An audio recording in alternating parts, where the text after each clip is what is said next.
I'm Mia Friedman, and you're listening to No Filter. This is a bonus episode, actually, of No Filter, and it's one that's very close to my heart. If you've never experienced an unhealthy relationship, one where passion and power and control insidiously morphs into abuse, this episode might confuse you, but I still want you to listen.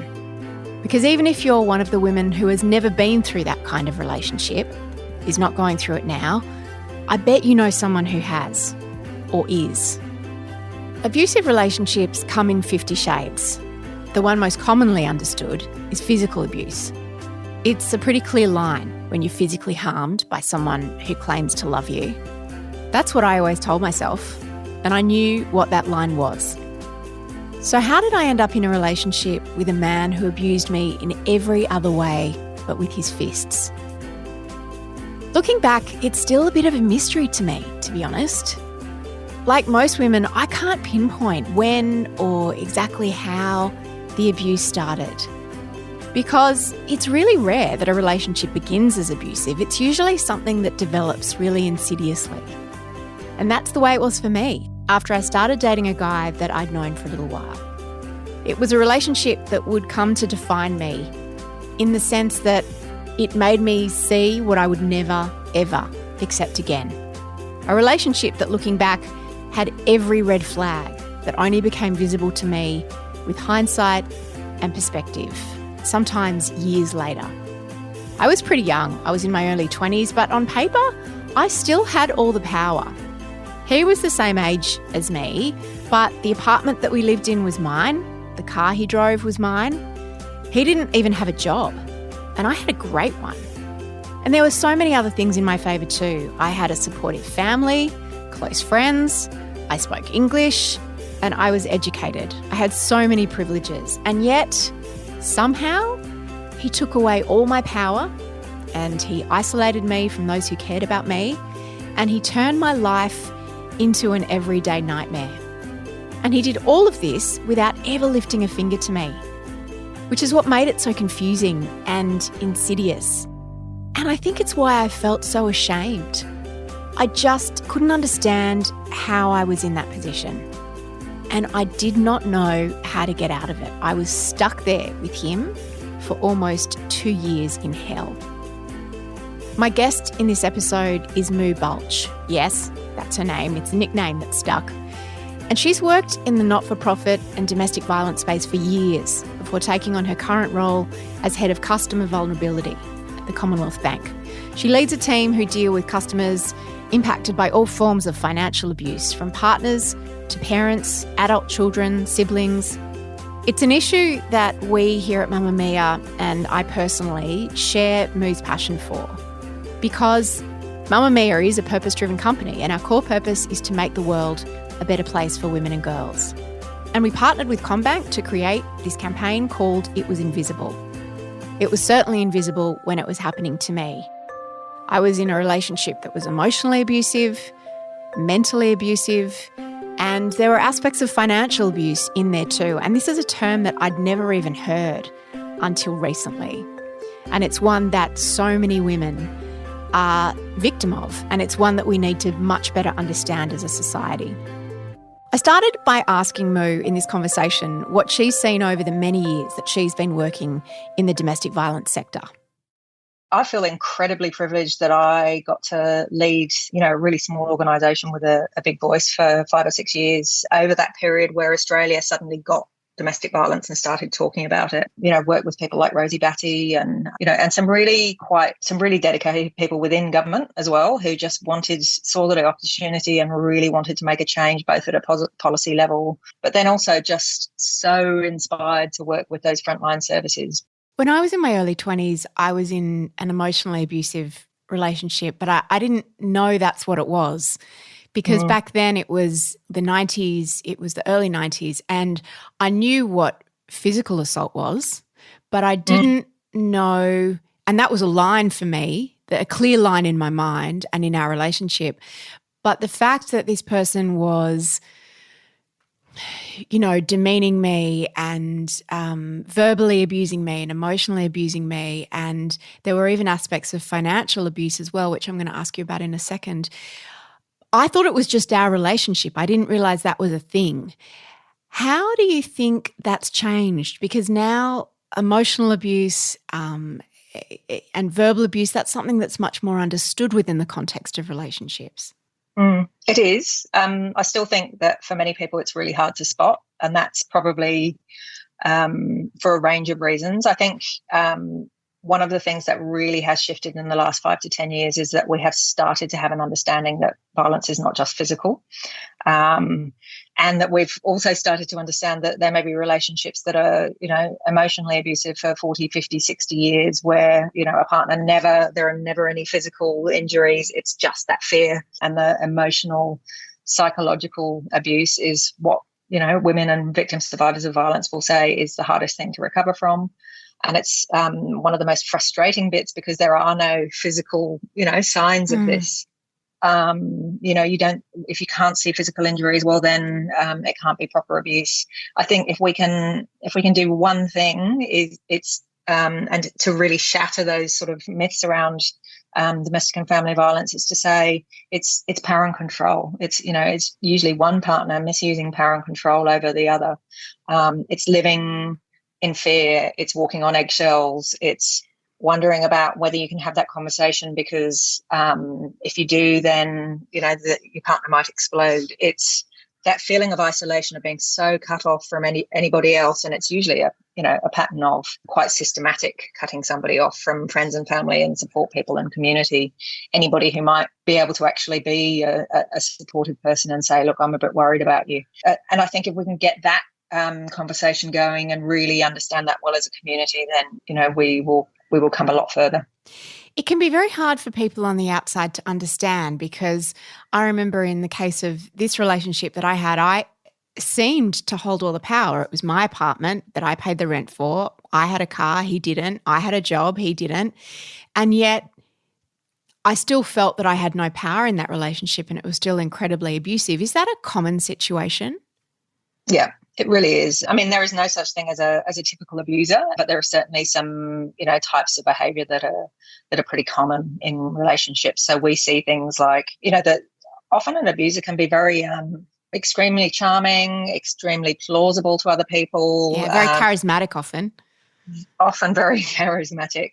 And, you speak to the majority of victim survivors will say to you, I didn't realise that I was in an abusive relationship until I got out of it. Yeah, true. So, friends and family sort of having those conversations gently and in a supportive way and saying, look, I'm worried about you. I actually think that this is not okay. It can be such a powerful thing.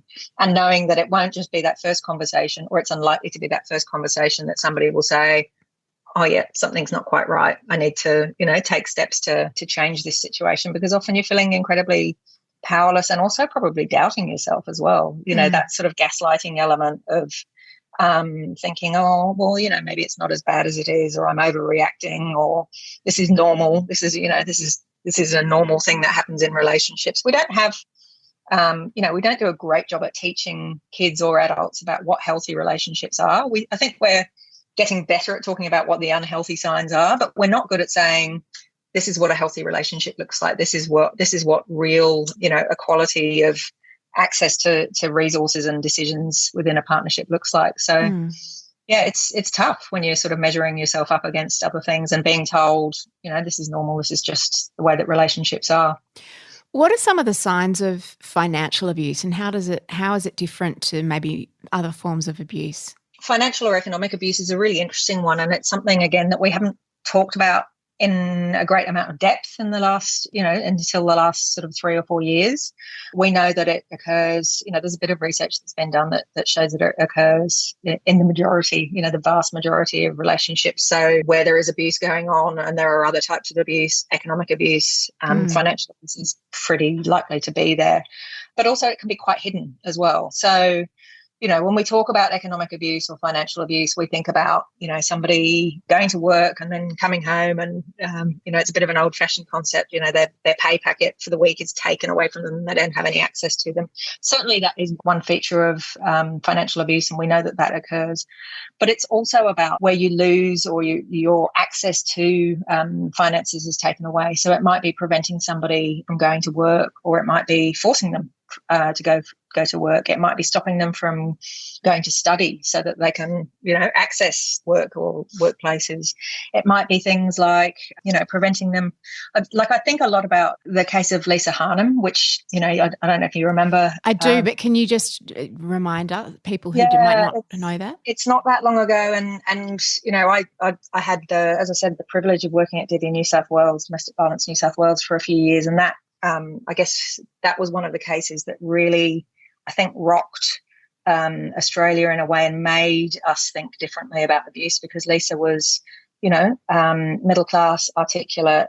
She was beautiful. She was intelligent. She was, all of those things that Australia didn't think about domestic violence victims. And yet she had absolutely no control over her life. Her confidence was worn down. She started off as a reasonably confident person. She had a good career. She had a job, and gradually her self-confidence was worn away to the point where her ex-partner prevented her from going to work, told her that what she could wear. And, this is, while it seems like a weird link with financial abuse, stopping somebody from appearing the way that they want to, dressing in the things that they want to, may be a way of stopping them from going to work or, accessing finances, those sorts of things. And also, because I had that as well with my former partner, and also deciding what you could buy to wear. That's part of financial abuse, isn't it? So there is that quite a direct link. It's between what are you spending your money on? I need to know, and I need to control it. And that's a big one. And I think the really interesting thing about financial abuse that we are only just starting to really understand is that, we talk about domestic violence occurring in all relationships, but actually this is one that goes across every single socio-demographic group in a way that perhaps others don't. So, I had conversations with women who, on paper, they would be more than financially lucrative. They would have, millions, tens of millions in the bank, and yet actually they have no access to that at all. They live in a beautiful house. There are 5 cars on the driveway. They have people coming in to do things on a daily basis for their family to keep things running.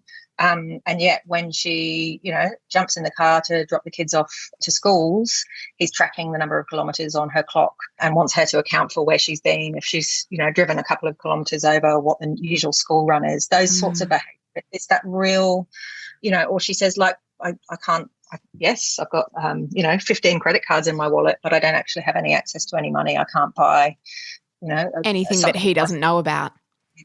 So that it can manifest in a whole range of different types of scenarios and behaviours, but it's really where somebody is prevented from being able to have access to their money or the money of the partnership of the family.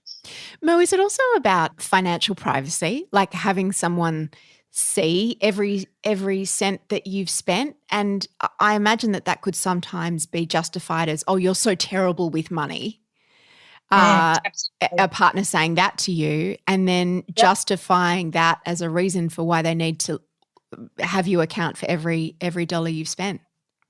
Yeah, absolutely. And this is where, part of the challenge really comes in, because in some relationships that might be an absolutely valid arrangement that you have with your partner. You might say, actually, I'm really good at these things and you're really good at these things. So you do those things and I'll do these things. That in a fully informed consenting relationship is fine. That happening in a relationship where there is power and control and it's a surveillance mechanism, or where you are being coerced to provide those access to your bank accounts, or having to account for the money that you're spending, that's where it becomes abusive. And so it's, it's not even a fine line. It's two very different contexts. I once knew a man who made his wife account for every single purchase she made. Even if it was a cup of coffee, she had to enter it into a spreadsheet. And this was in a work situation. And when the women around the table heard that, we all said, hang on a second, that's not okay. And he's like, she can buy whatever she wants. I don't care. I don't limit her spending. She just has to put it in the spreadsheet. What would you say about that? I would say it would be really interesting to have a conversation with his partner and see whether that's how she feels about the situation. If that's an arrangement that you've entered into and you say, look, this is the way that we're going to track the finances, and it's a something that you have agreed to because it works for you, then that's okay. But if it's something that you've been told, this is the best way we're going to do this, and so therefore I need you to, then that's where definitely is blurring into some kind of, power and control and potentially abusive too. You have a really intriguing title in your role with Commonwealth Bank. It's Head of Customer Vulnerability. Mm. Can you tell me a little bit about how that role came about and what it entails? As I said, I feel like quite a lucky person. So I've had some very interesting jobs over the years. Look, the vulnerable customer piece at the Commonwealth Bank comes from a couple of places. The Banking Royal Commission and the ABA, the Australian Banking Association, did a whole lot of work looking at the way that banks and financial institutions interact with customers who are impacted by some sort of vulnerability. And so the Banking Code of Practice that was released last year now has, quite strong, not just guidance, but actually strong regulation around the way that banks need to provide support, provide extra care to customers who are experiencing vulnerability, whether it's temporary vulnerability or whether it's, for some people, vulnerability might be intergenerational. There's a whole range of different things that may impact on a person's ability to interact with their financial institution and other institutions as well. And so really, I think a lot of the financial institutions and banks have had a good hard look at themselves and thought about how they can do this stuff better. Now, the Commonwealth Bank, obviously, is, one of Australia's largest institutions, has been doing work in the space of domestic and family violence for some time. I have worked pretty closely with a few of the people who are now my colleagues. And, I know that with the previous CEO and the CEO now, that there has been a really strong commitment, Commonwealth Bank, to be part of the movement to end violence against women. And that's been something that we have worked together on for some time now.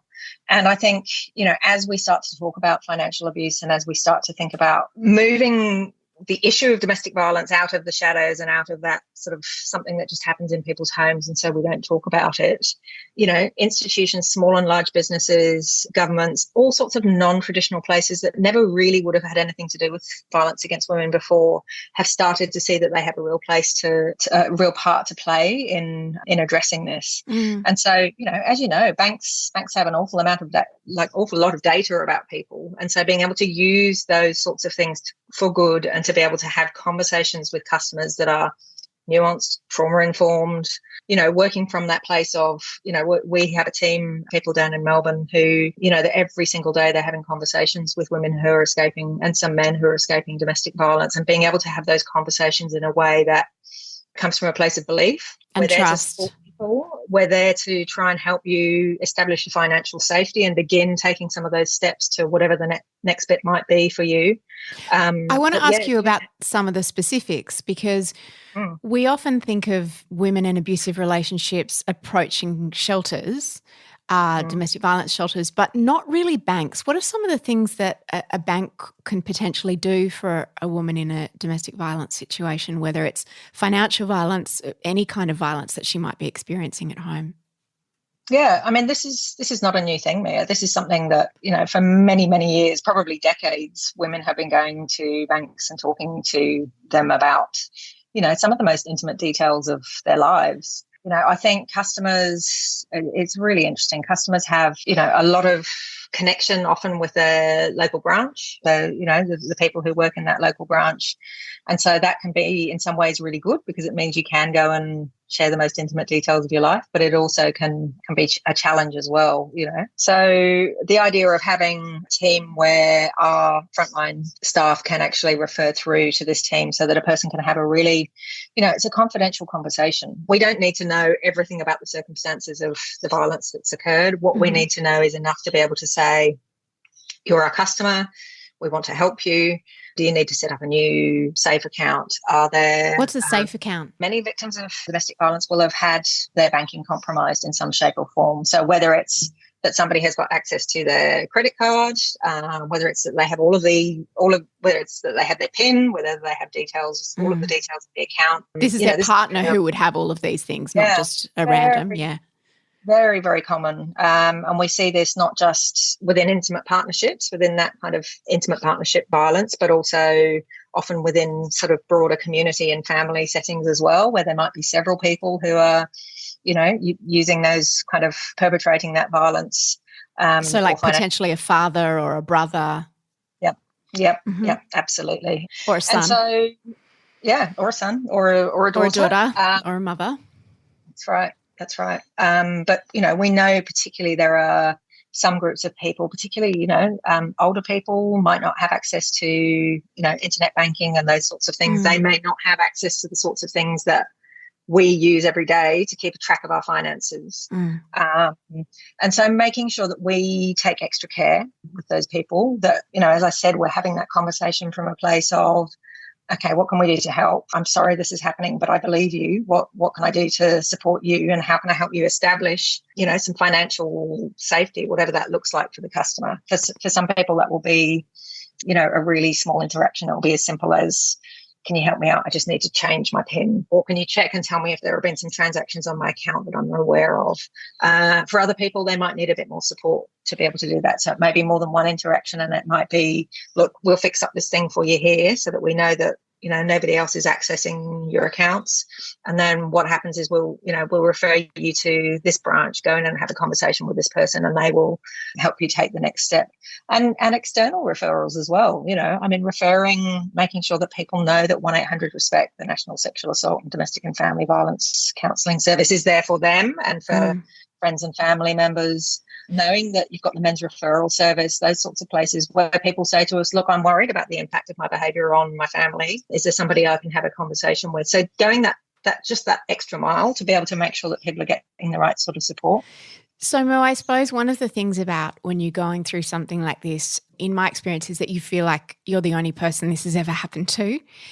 And so I guess what you're saying is that don't feel like you're the first person who's ever gone to a bank needing to set up a secret account. Like, there are processes and systems. No one's going to be shocked. No one's going to be, befuddled about what to do. That's right. The Commonwealth Bank has done a big chunk of work in this area over a number of years, and most of our staff are now trained to be able to have that conversation. We don't need to know, as I said, all of the intimate details of your life. All we need to know is that you need some help, and we can send you through to the right places, either internally or somebody on the front line can have that conversation and say, look, what do we need to do to help you get to the next step? And, the financial institutions, banks, are recognising that this is part of our role as corporate citizens as well, and being part of a community and being part of a society that says that violence against women is wrong, and financial abuse is a part of that.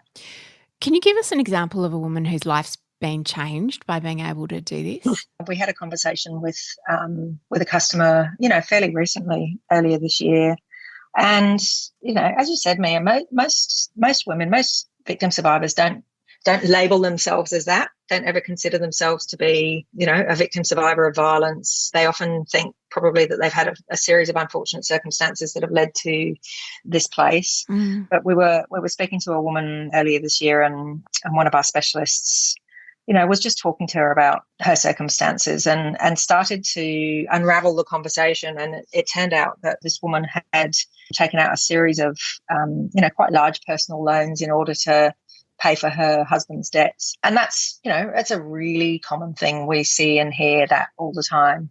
Now, this is something that might not normally get picked up when somebody is going into a bank, or when somebody is having a conversation with, the people that make those loans, and they're not going to ask questions about, are you being coerced into this?